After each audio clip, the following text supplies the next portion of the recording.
got a good beverage with you, and if you're cooking dinner, that's good too, or have something for some food along the way. Thank you, Rhys, for volunteering to give us a presentation tonight on your 25 years of accomplished racer, cruiser, and delivery skipper. So I hear you've got lots of stories to tell, so I'll hand it over to you and let you run the show. Okay. Yes. So I just, I guess, briefly on the background, I was homeschooled or unschooled on a boat growing up, traveling around. We went around Vancouver Island on a 60-foot wood pilot house ketch, and then down to Baja, and spent a year traveling inland. Brought our car down and traveled inland and visited the ruins, and down through Panama Canal after going up the Darien River, and where we were struck by lightning and diverted to Colombia, Cartagena, Colombia, and absolutely love that place. That's a really cool place.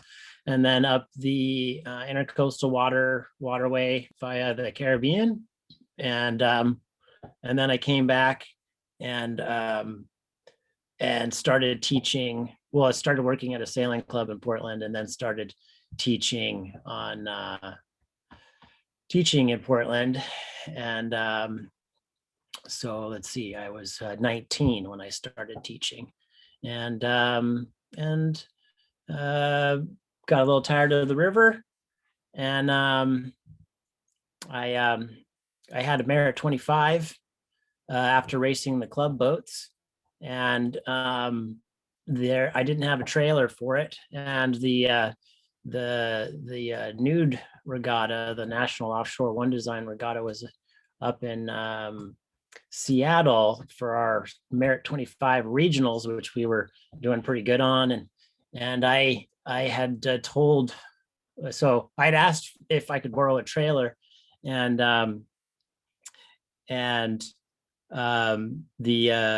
the other Merit owners were not willing to share. So I said, well, I'll see you up there. And I crashed the Oregon offshore, not having the money for the registration. And it was a very windy year. I'm trying to remember what that would have been, like 2014 or something like that. It was a year that Icon did it, and Neptune's Cars and big boats given a Rage a run for it. Actually, I didn't even know if Rage was registered that year, but it blew a gale from the south. It was a really wonderful Oregon offshore, and I wish I had registered, because I think it would have done pretty good with the Merit 25. But it got the offshore bug going, and the big water and the little boat bug thing kind of happened right there. And we had left a little bit early because we knew it was going to be nasty, and enjoy the more moderate southerly. And so we had left on the flood before the start that night before, and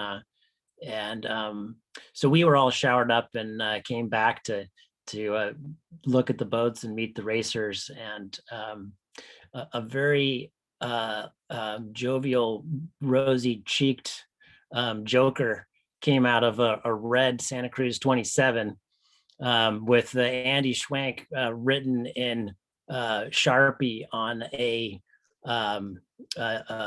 bathrobe.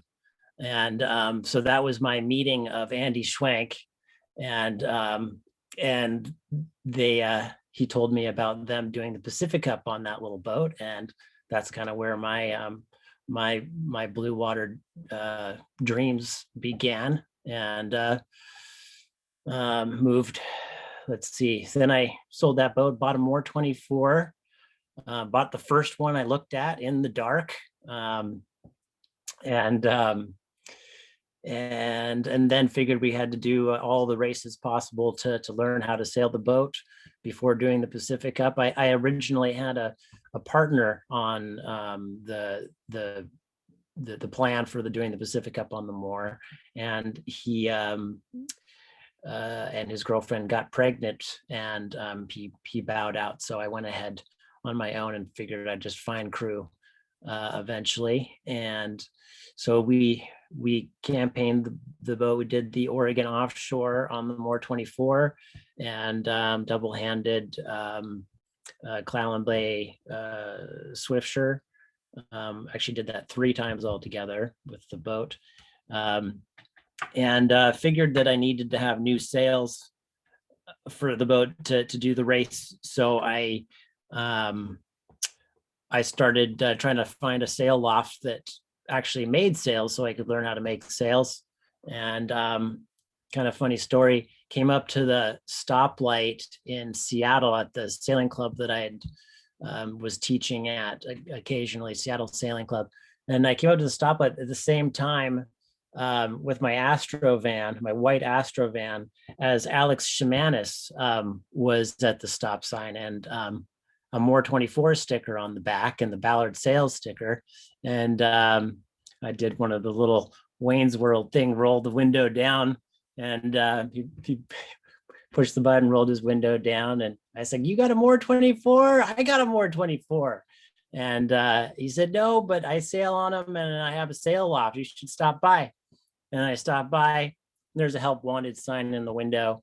And then I got a job at Ballard Sails and began to make my sails for the boat. And then we did the Pacific Cup on half a shoestring. I wrote a thing on 48 North or Sailing Anarchy on that. And, we were pulling things out of dumpsters and reusing things. I think the funniest thing that we did on that to show our budget is I figured that we needed to have self-tailing winches in case we needed to square the pole, while you're up there on deck by yourself. I figured we needed self-tailing winches. So, and we didn't have any, and they're expensive. And Martin's dad had some on his cow.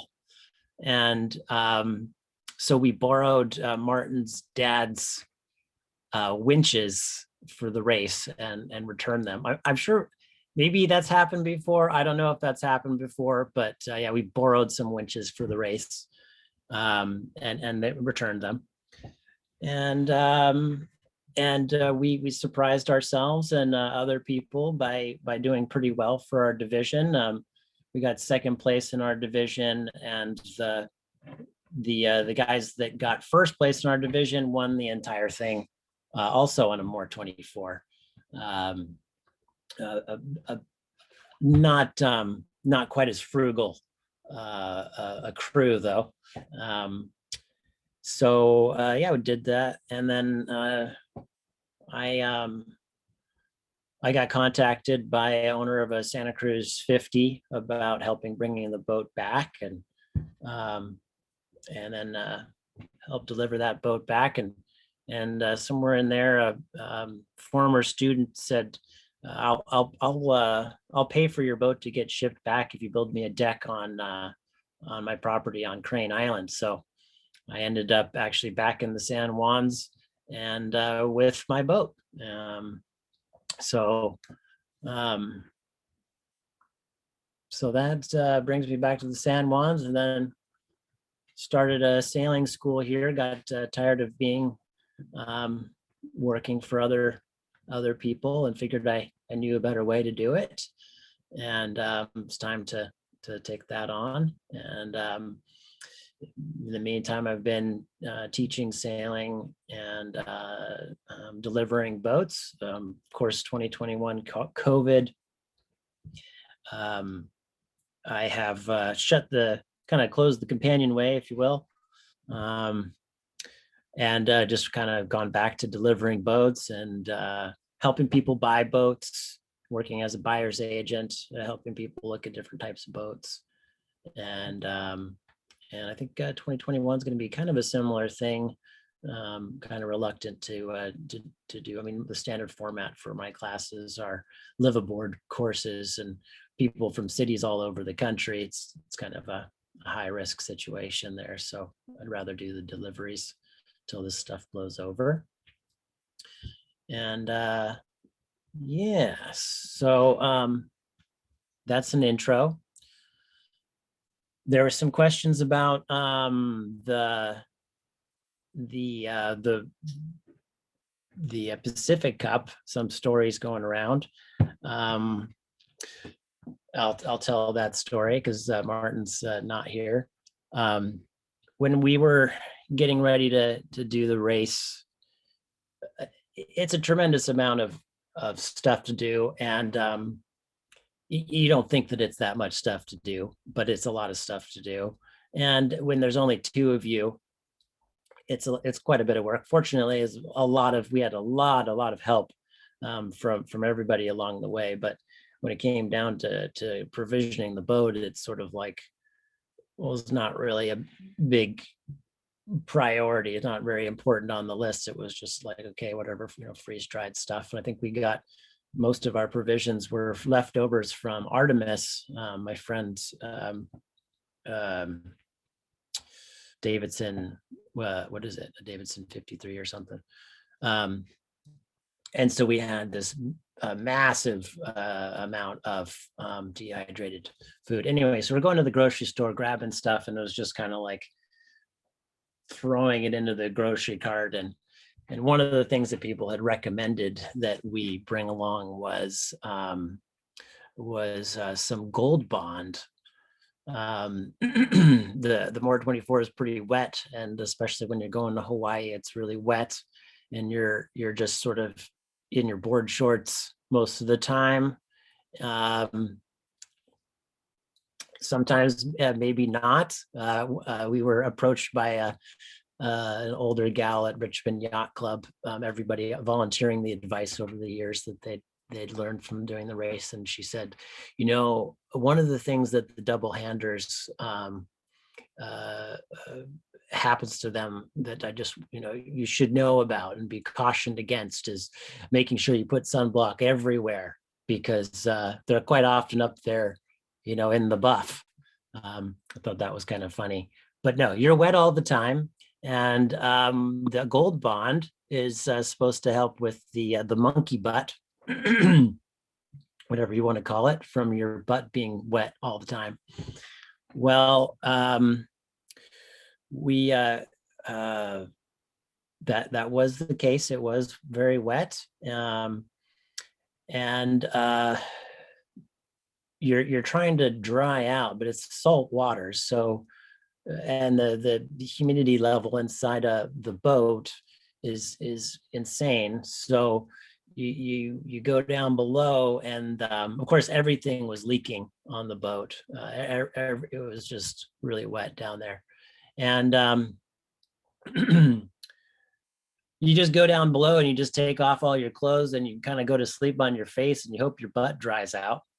Well, Martin was having a harder time than me, and he went for that Gold Bond, and then I'm seeing him on the cell phone, actually calling on the sat phone. We have a sat phone, a hotspot just for getting weather and giving safety updates. But he's on the phone. This must be serious. So what are you calling about it? Well, it turns out the Gold Bond that I had got was foot cream. I didn't know the difference, and I didn't look at it.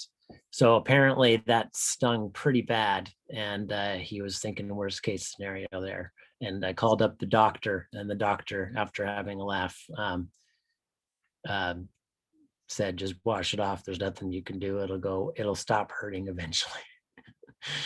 So when we arrived and were getting our hardware, one of the things that was with the trophies was the proper Gold Bond that you're supposed to use. So yeah, that's what that story is. So I guess there's a some lesson in there. I don't know. Probably would have done it now just as well, not knowing.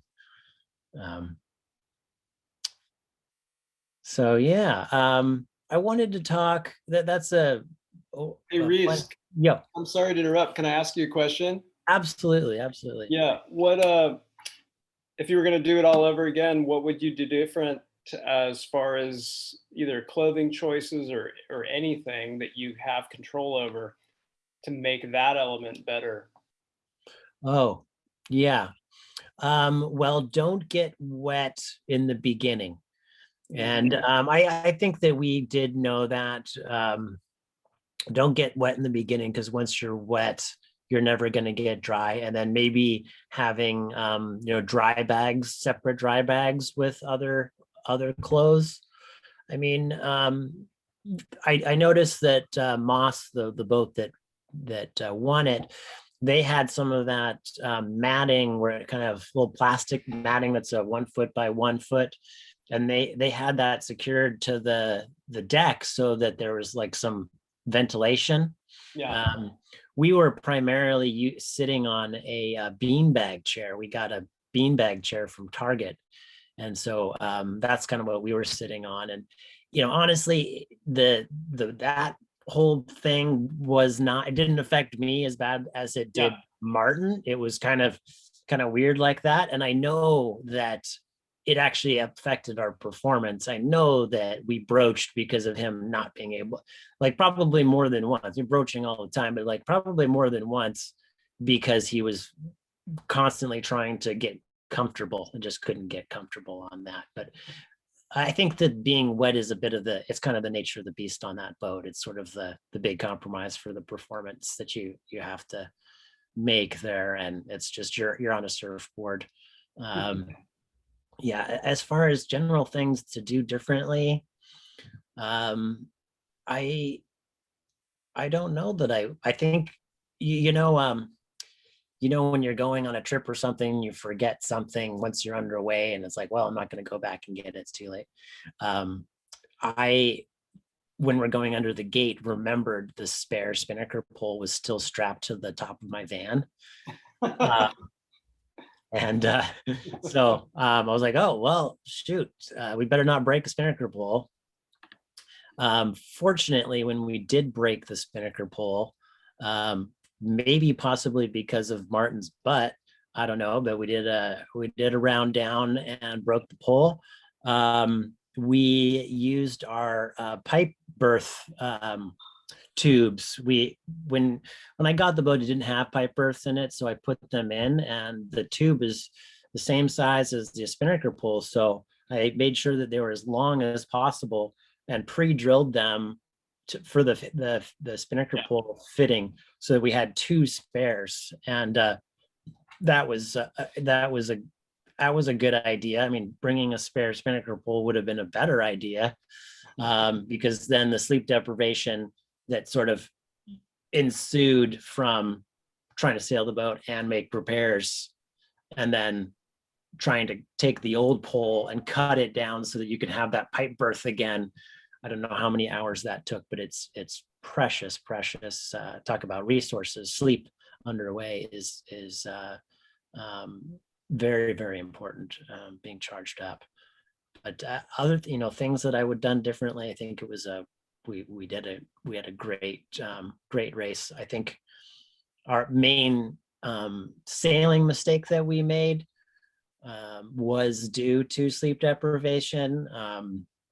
I remember I could tell that we were probably overstanding our jibe into Hawaii, but our method for waking each other was tapping on the hull. So we would tap, and then the crew down below would tap that they've heard and they're coming up.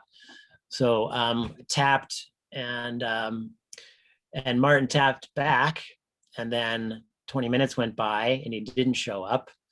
And I was having so much fun that I thought, well, he probably needs it. And I was having a lot of fun, but when he did wake up, I don't remember how many hours. It was twice the time he was supposed to have off, but I was having a lot of fun. The first thing that he said was, "We've overstood. Why didn't you wake me?"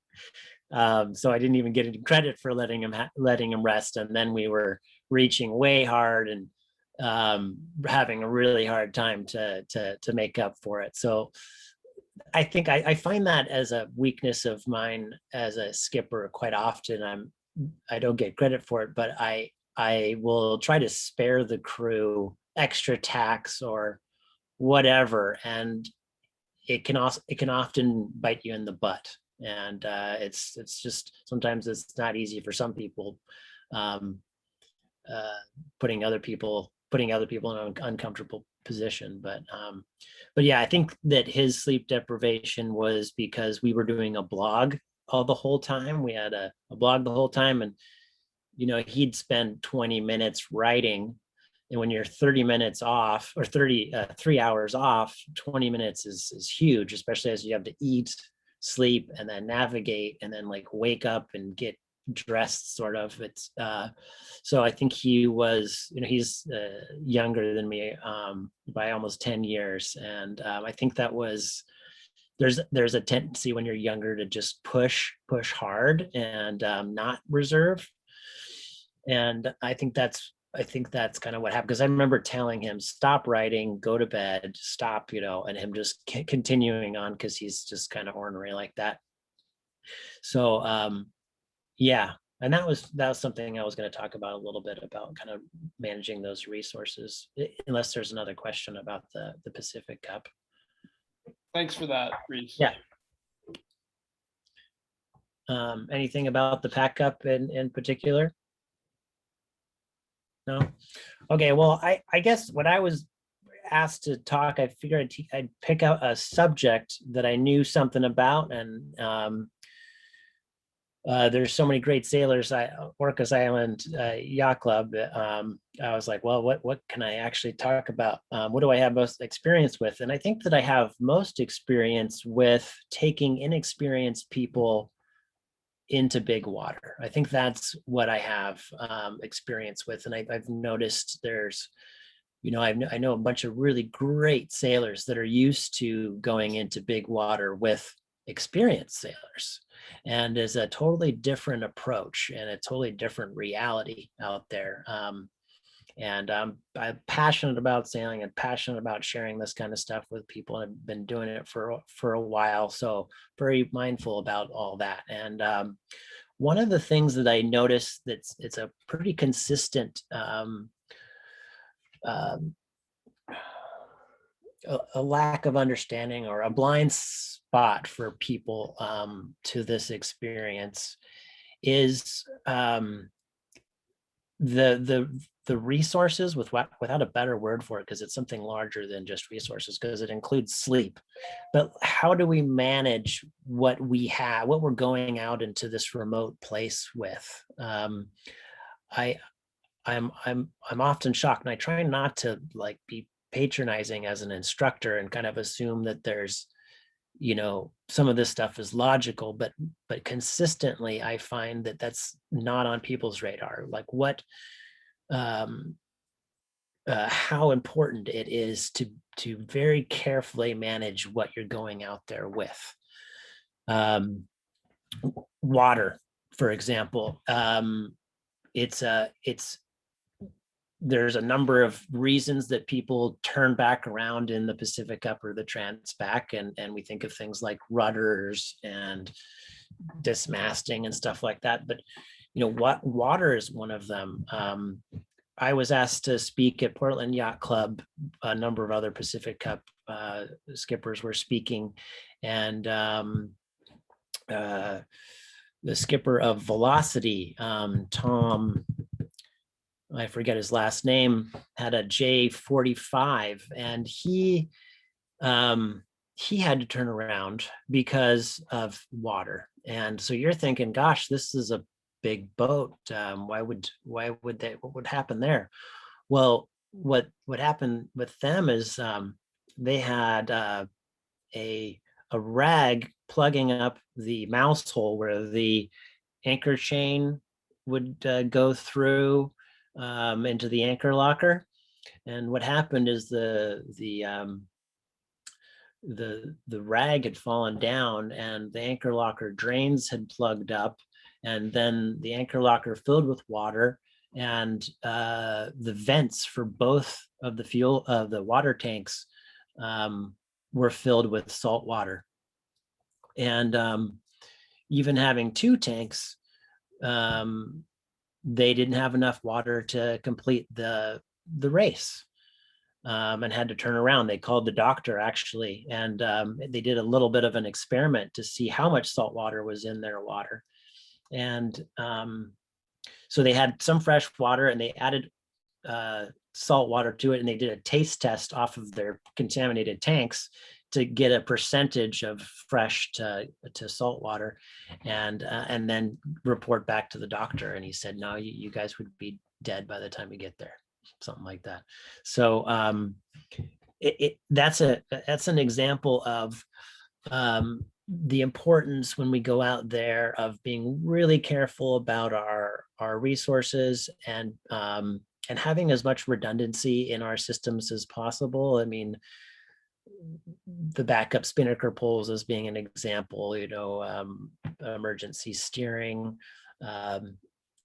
And I think that applies to all different kinds of sailing, not just big blue water sailing. It could be going out sailing in a dinghy that maybe you've got two bailers in there instead of one bailer, things like that. Being really mindful of how much what you have is all you've got out there. And I think that that's something that I consistently find that I have to kind of, I call myself boat dad a little bit when I'm offshore there, turning off the water pressure, for example. Water pressure systems, as you guys probably know, will cycle as the water pressure drops in the boat system. The pump will cycle, and it will be draining the battery while it's cycling. And so I'm like, turn off the water pressure when you're done with the water. Oh, the solenoid is on. Turn off the solenoid when you're not using it.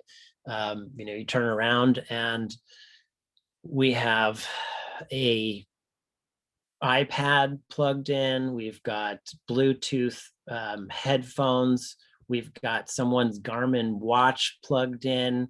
We've got a reading tablet plugged in.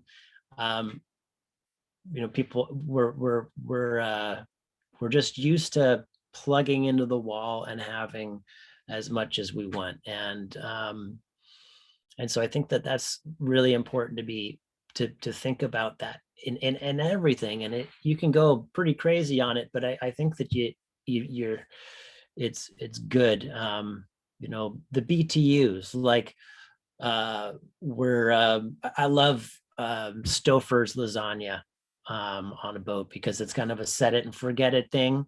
Nobody has to get sick trying to prepare something. Gimbaled stove will probably take care of it, and it doesn't matter if you're really not feeling that hungry. Stove, some cheesy pastas goes down pretty good and warms you up. But the problem with Stouffer's or something that you're cooking like that in the oven is the BTUs. So it's like, well, how much propane do we have on this boat? How much can we afford? And just being mindful of those sorts of things. And that's so it's pretty consistently a blind spot for people. Yeah, and having that redundancy, like I like to do my Pacific crossings with I know it's bad nowadays with single-use plastic, but having separate water bottles instead of having one big tank, or even just the big tank and the or medium-sized tank and a water maker. Thinking about that, and that just goes for everything. There's so much redundancy that we should be bringing with us, and I think that the lessons that we learn out there in the exposed conditions on a boat are good things to bring back with us. I mean, watching somebody turn on the tap and brush their teeth with the tap running is like nails on the chalkboard for me. Um, uh, it's funny, if this is another example. Like I remember doing a little lesson on how to do dishes on a boat. You think, well, everybody knows how to do dishes on land. Well, turns out not everybody knows how to do dishes on land. But how can we conserve the water that we need for life to sustain life while we're keeping the boat clean, keeping the dishes clean? So ideally, you've got salt water. You got a foot pump, so you're not using electricity to draw the salt water up and give your first rinse. And by the way, you can brush your teeth with salt water. It's actually better to brush your teeth, I'm told by my dentist, with salt water. But one of the things that, again, nails on the chalkboard is when I see people stack plates. So now we have to wash both sides of the plate. And we're trying to use just as little as possible. We've got a whole bunch of paper towels. If it's really messy, we can give them a good wipe first, and then give them the wash. And it doesn't even have to be, I like to say it can be bachelor clean. It doesn't have to be super, super clean. And a little bit of soap on there, it's not going to kill you. It's a disinfectant, but things like that. And I think that I maybe I take it for granted from growing up on the boat and being at sea a whole bunch, and maybe being a little bit extra conservative about all that stuff. So that's, I guess that's something I would just pass on and have people think about whenever they're doing whatever it is. I mean, it could be like casting off on a foggy day and making note of how much is in your air horn. There's only so many toots in an air horn. If your thing's is half used or more, then you're going to run out of toots when you might need them. Yeah, it's and then like the sleep. Sleep is so important, because I'd say maybe more important for the skipper, because your ability to make decisions is going to be affected by that. And you have to be making decisions on the fly. You can't just go ahead with the plan, because the information is coming in constantly. So you have to be able to process that information all hours of the day. And so I've been very guarded about my rest, and maybe I try to charge up more than is possible when I'm underway. But I've gotten criticism, or I've heard scuttlebutt come back from crew talking about how much I sleep underway.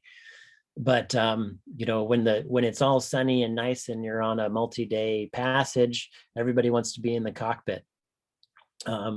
Sleep is work. You got to be ready for when the shit hits the fan at 3 o'clock in the morning, when it normally hits the fan. And so that's another resource to be guarding, is that rest. And yeah, well, that's any other questions? Those kind of my main thoughts. I don't know if I can access my notes on here while I'm on here. So Rhys, when you provision for offshore, when you think about water, are you thinking about it in terms of gallons per day per crew member, and safety margins and different storage ways other than just a single or two tanks? Yeah. So that's a good question. I mean, there's a lot of different calculations on how much water a person needs. Of course, when we were going to Hawaii, we needed to have more water because all of our food was being rehydrated by the water.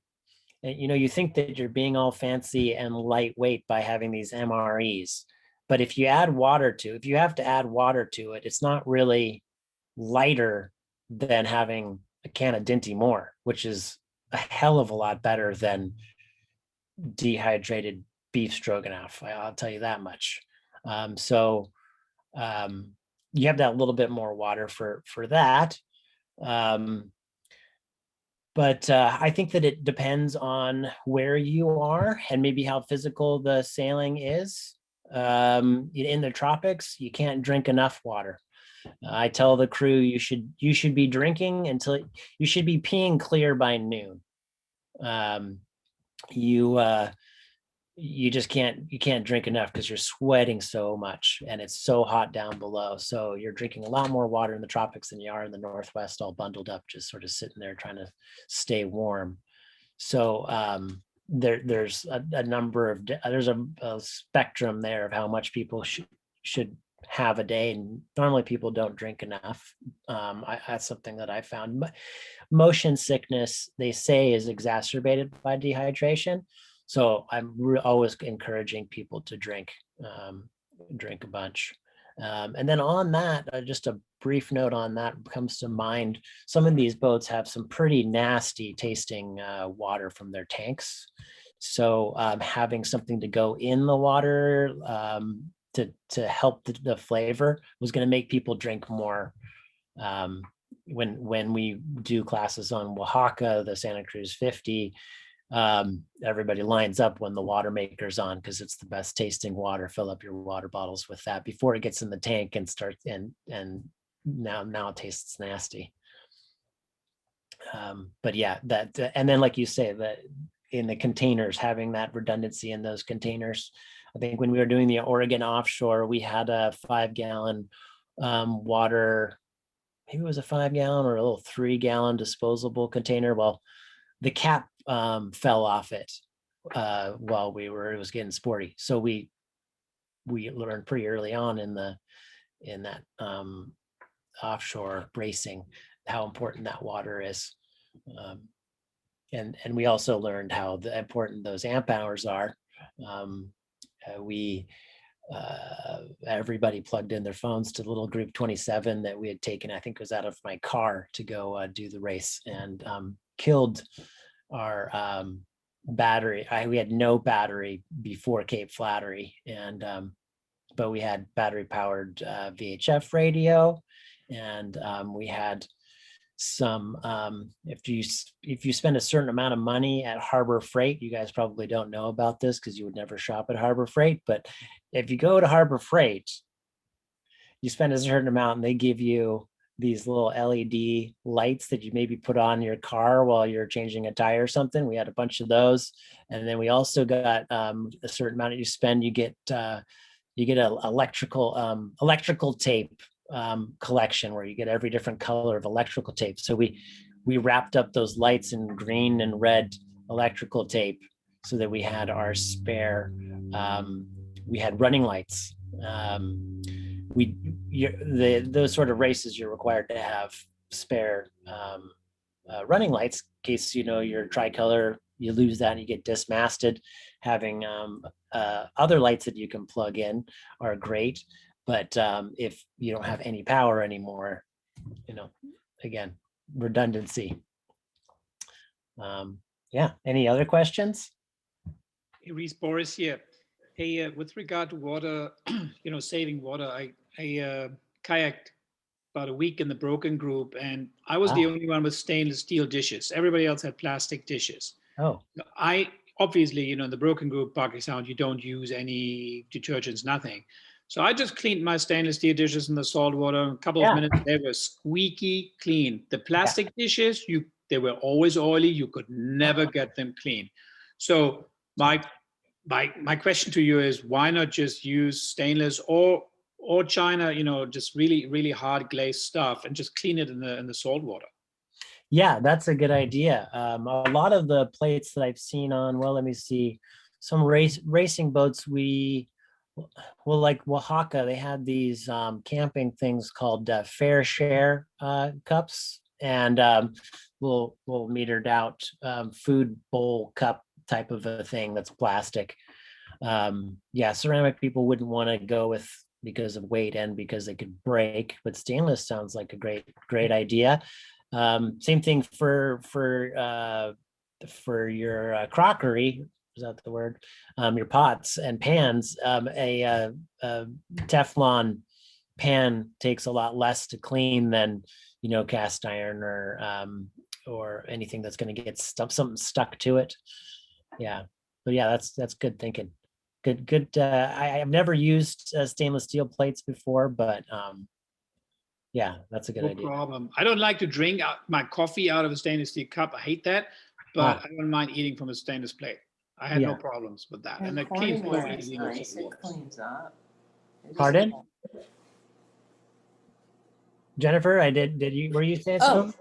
I was saying that Corningware, it doesn't break. It's light and it cleans up fast. It doesn't, hold the oils. Plastic is made out of a petroleum product, so it holds the oil. Okay. Yeah, but we have Corningware on the boat and it cleans up really fast. I've never tried it with salt water, but it doesn't have that awful oily. Yeah. Yeah. Anyway. Right on. Yeah, that reminds me of a friend of mine. He sailed his Flicka to Hawaii by himself, and he had read every book on the thing, and he had a little spray bottle. He had a little mister that he used for conserving water. And that might be a little overboard for some people, but it's kind of a good idea, something to think about. Yeah. And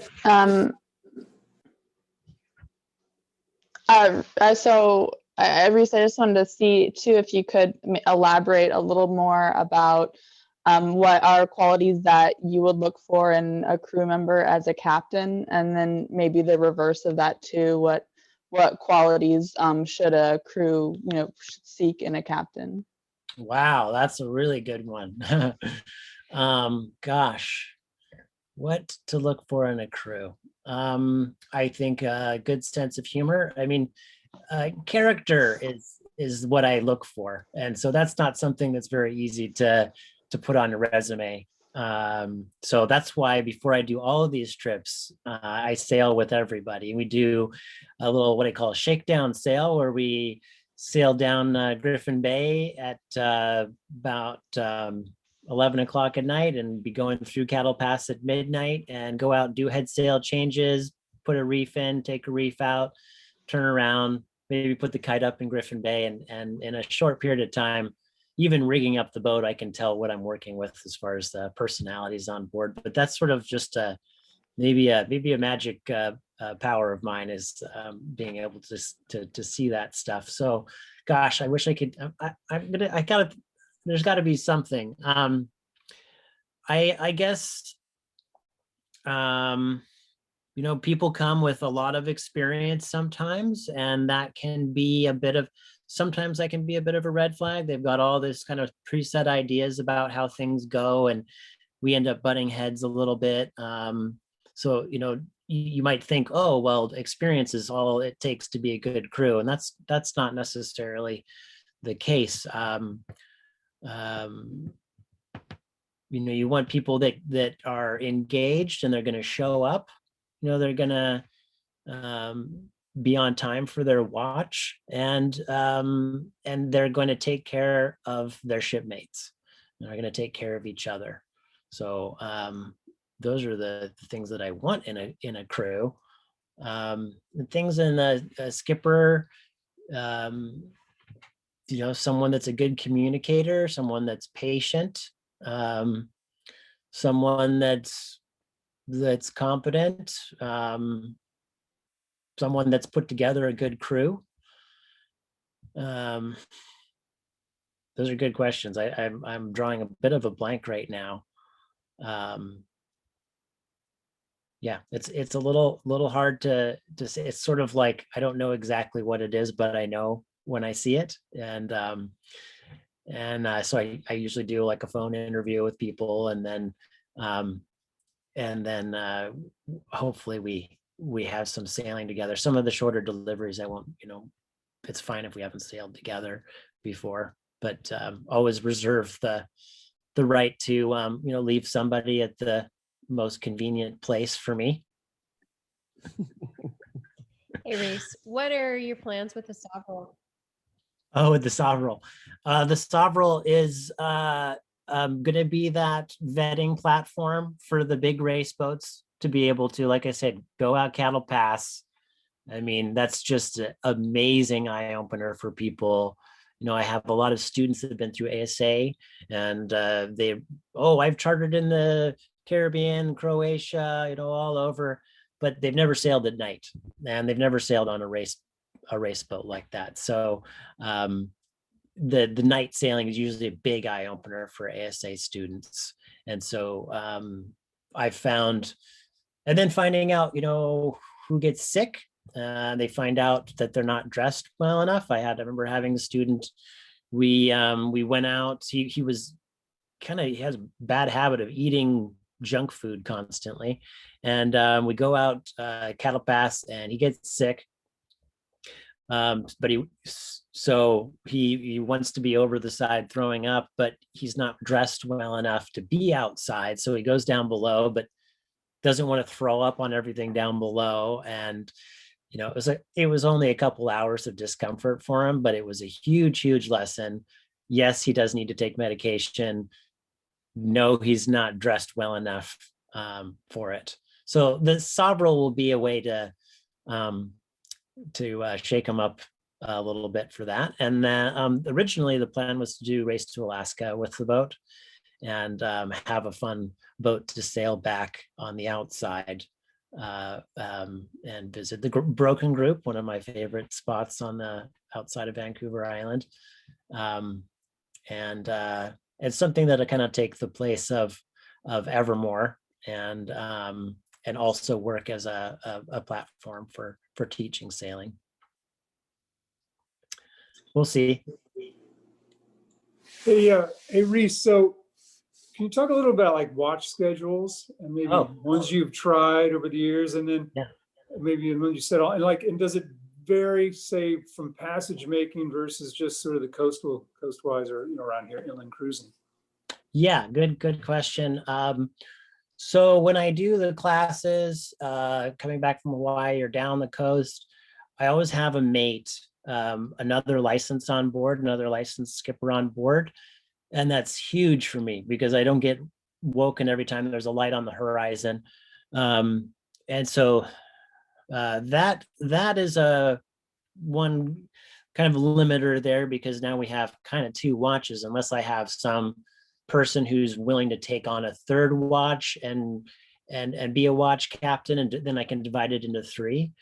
But yeah, it's a good question because I actually do it a little bit differently. I do it differently quite a bit, and I kind of adapt to the crew that I have. I mean, I get a sense for everybody's strengths and weaknesses, and I try to overlap the crew so that they're supporting each other.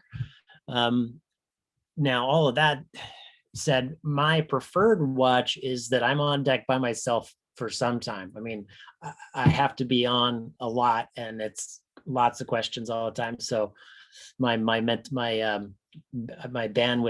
gets a little affected by not having my own time. So I like to do like for example, if you do a 3-hour watch and you have like a smaller crew, doing like a 1 hour overlap.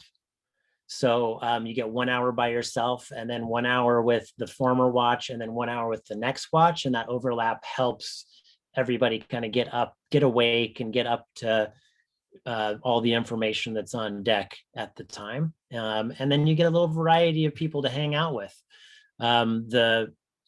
The way I've done it too is taking 4-hour watches with 2-hour overlaps where you're not by yourself, you're up there with somebody all the time. You know, some people say, well, it's good to have a little asymmetry in the watch system so you're not in the same routine. You have the same, you want to see a sunset, you've just been seeing the sunrise, that kind of thing. When you're coming back from Hawaii, you're going through the time zones, so it's naturally rotating. And I think that there's something to be said for the pattern of sleeping that you get into.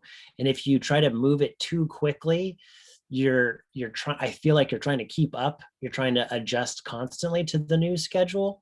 And so one of the things that I will do sometimes before a passage is I will break up my sleep so that I go into the pattern faster. So I'll stay up really late and then wake up really early and then have a nap in the day, or try to have a nap in the day to exercise that getting into that pattern, because we waste so much time trying to get to sleep. You're just sitting there and, and that's actually, that goes back to that question about what makes a good crew member. There are all sorts of virtues of a good sailor, and hopefully we've got all of them, but that's never the case. And so you want to, being able to sleep anywhere at any time is one of those things. It's if you can go to sleep next to the engine while everybody's feeling sick and it's really rough, you are a lifesaver. You are going to be the savior when everybody's exhausted in the middle of the night and we need to do something. So being able to sleep anywhere is a real virtue of a sailor, and being sensitive to sounds and stuff, that's really, really hard, because then you're just going to get exhausted and worn out, and then be a liability to yourself and to the crew. So the sleep is super important. And I think that especially on these shorter ones, sometimes it can be really hard to get into that schedule. These deliveries I do down to the Columbia River are kind of like that, where you just go, oh, we're just going to get into the pattern. And it's so short that you don't really have time to get your sea legs and to get into the rhythm of things. And so those ones can be kind of the tougher ones. I mean, people ask me, what's the worst weather you've ever seen or storm you've ever seen? I don't think that it's as kind of like objective. Like, I think the question is, what's the scariest, most dangerous feeling you've had on a boat out there? And it's actually not how bad the weather is, it's about how well you're prepared for it. You could have really bad weather, but everybody's well rested and totally in a routine, and you got great sailors on board. That could be not as bad as, moderately bad weather, but everybody's sick, everybody's exhausted, and that's what feels dangerous. That's where it feels like people are likely to slip and hurt themselves. So yeah, sleep is just so important. Can't stress that enough. Yeah, lots of different watch systems, Savvy. I don't know that there's any perfect one. They say that like 3 hours is pretty common. I think when we were going to Hawaii, we thought we could do 4s. We couldn't do 4s. We had to do 3s. But being able to get down and get to sleep as soon as possible is so key. It's like, well, I'm going to be more comfortable if I take off all of my gear, but it's going to take that much more time when I need to get back up on deck. Sometimes you're just better off by jumping into the bunk and trying to get to sleep as soon as possible. But yeah, earplugs, those are totally key. And then I've recently got noise canceling headphones for these powerboat deliveries. I find myself doing quite a bit, so that helps. I was just going to ask you about earplugs, but you just answered it. But the other one I was wondering is, what do you tell your new crew, the ones that haven't spent much time offshore, about seasickness and remedies and things like that? Yeah, that's a good one. Really, it's a kind of a tricky one, because you can't tell people to take drugs. You can't make people to take drugs. And I think that what I noticed is that people there's a bit of a machoism about it. There's a like, I'm not very sensitive to motion sickness. I definitely do get sick, but it's poor visibility. It's power boats primarily. And so I think that sometimes the crew or the students kind of think they want to see if they're tough. And so they go out without taking anything, and then they get sick, and then they're a liability because they're lunging to the rail to throw up. They're not concerned about their safety because they're so uncomfortable, and they're not useful on the boat anymore. So I strongly encourage people to take medication. The scopolamine patches are good. A funny story about that. My first time in the Pacific, we were coming up the coast to actually to the Broken Group to Barkley Sound, with my folks, and I was like 12, and my folks were going to do the watches through the night, and they woke me up in the middle of the night, and red light was on. I remember it just being totally terrifying, and they said they needed me to read the instruments. They I don't remember the detail. I'll have to ask them the details on this, but they had put their scopolamine patches on, and then when they were tired, they rubbed their eyes and they couldn't focus.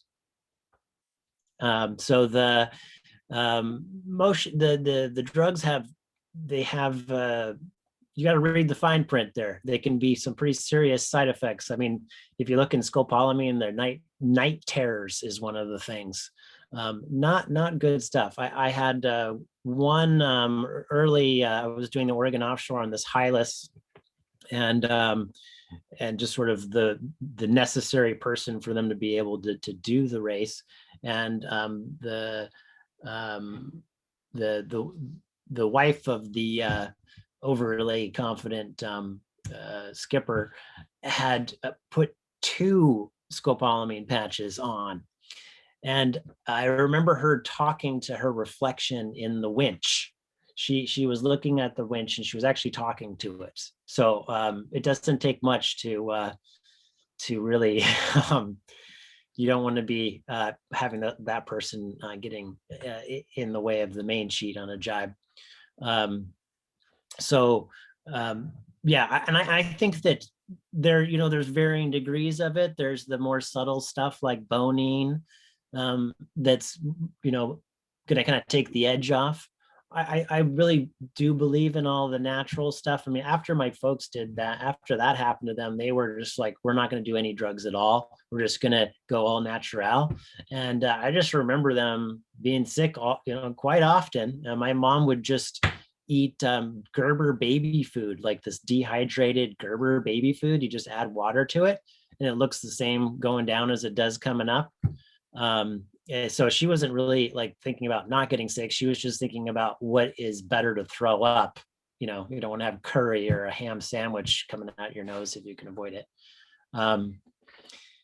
So I strongly encourage them. Again, that's what kind of the shakedown is to show them what I'm talking about, and then prime the pump, and then they get the proper drugs for that.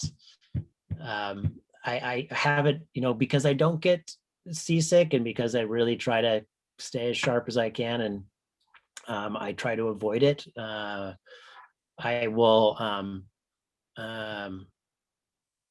if I know it's going to be bad. And like I say, if it's a power boat and there's no visibility, like if you don't have, moonlight or starlight at all, it's overcast.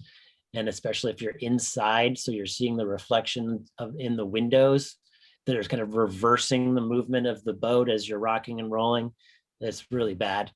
Don't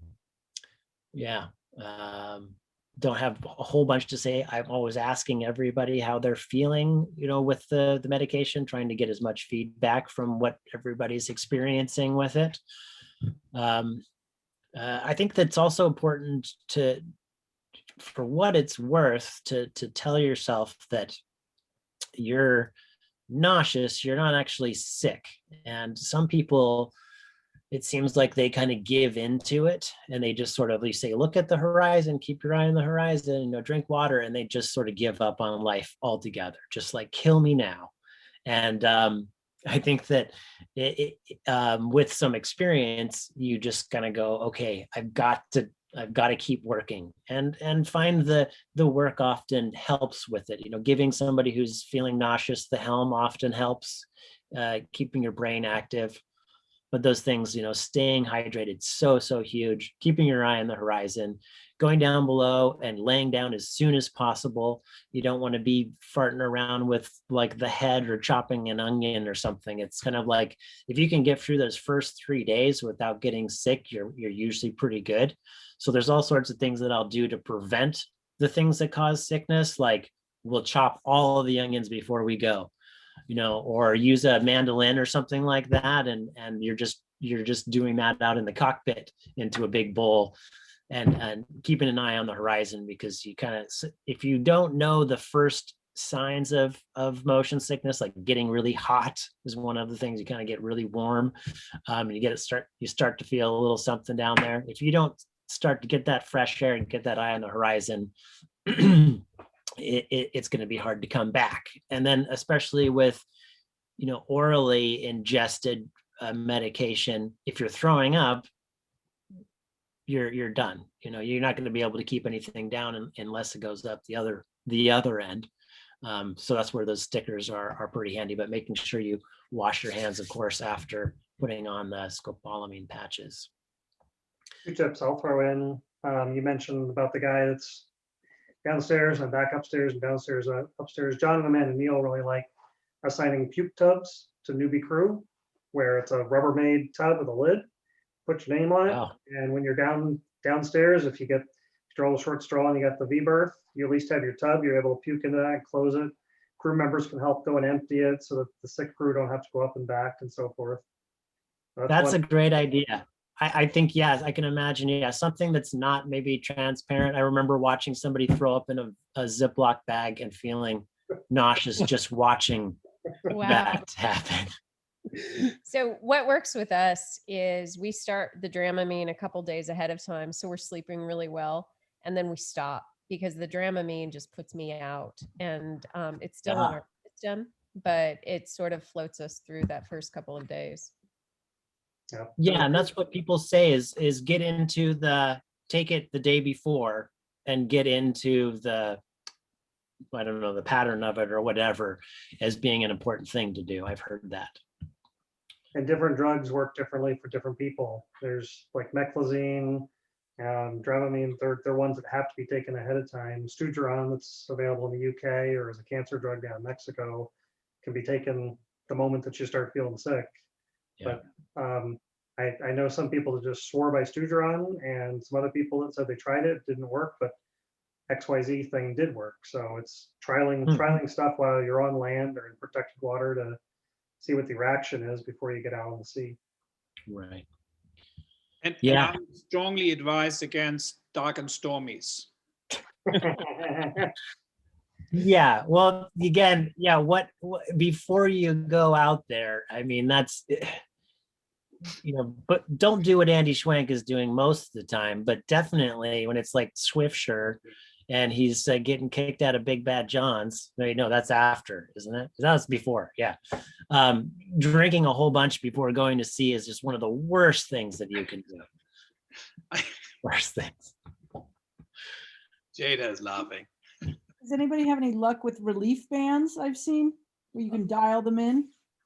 My mom used to make her own, not the electronic ones, she just sew a button on an elastic bracelet, and the button is a little on a pressure point there, and she said that helped. I mean, what do they say?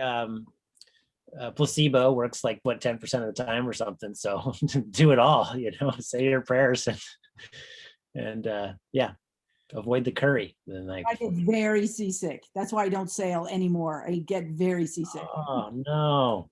Well, have you ever? I used to get very. Have you gone over 3 days at a time? Oh yeah, I did the Round Admiralty race in Alaska, sailing at night, 3-hour watches, and super sick, and it was horrible. And yeah, the 3 days is what some people, they really swear by, is they just tough it out or do the medication for the first 3, and then they get their sea legs.